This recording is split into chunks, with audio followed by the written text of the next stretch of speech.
Hello, we are going to read The Lotus Seed by Sherry Garland, illustrations by Tatsuro Kiuchi. My grandmother saw the emperor cry the day he lost his golden dragon throne. She wanted something to remember him by, so she snuck down to the silent palace near the river of perfumes and plucked a seed from the lotus pot that rattled in the imperial garden.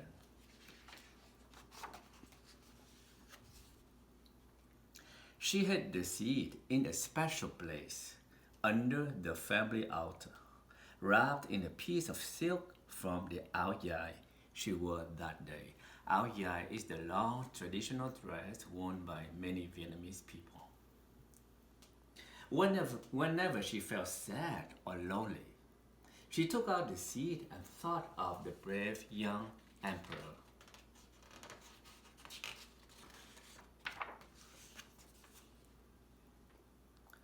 And when she married a young man chosen by her parents, she carried the seed inside her pocket for good luck, long life, and many children. When her husband marched off to war, she raised her children alone.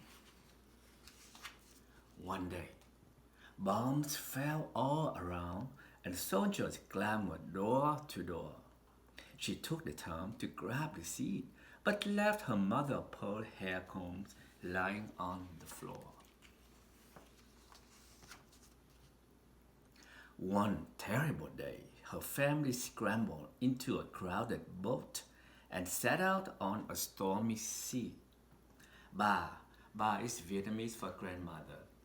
Ba watched the mountains and the waving palms slowly fade away. She held the seed in her shaking fingers and silently said goodbye.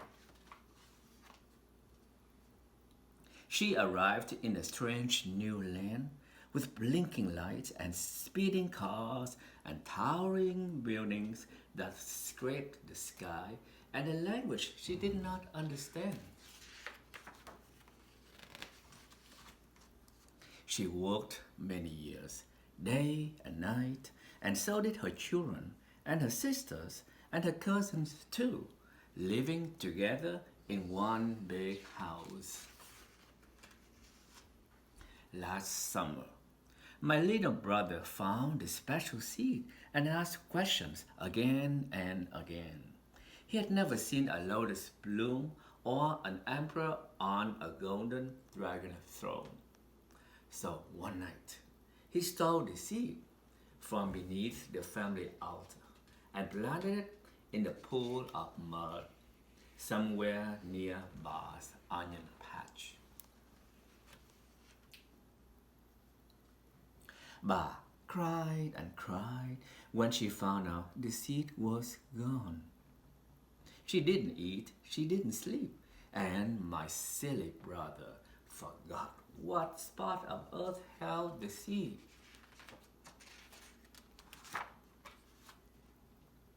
Then, one day in spring, my grandmother shouted, and we all ran to the garden and saw a beautiful pink lotus unfurling its petals, so creamy and soft.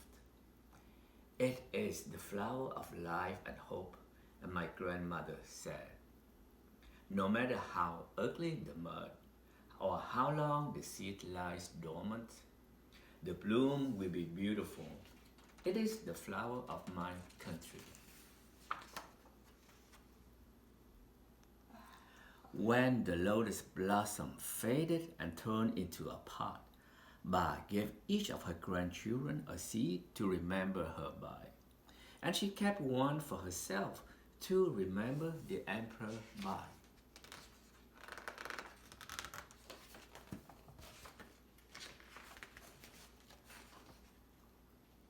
I wrapped my seed in a piece of silk and hid it in the secret place. Someday, I will plant it and give the seed to my old children and tell them about the day my grandmother saw the emperor cry. The end. I hope you enjoyed reading The Lotus Seed. Thank you and happy reading.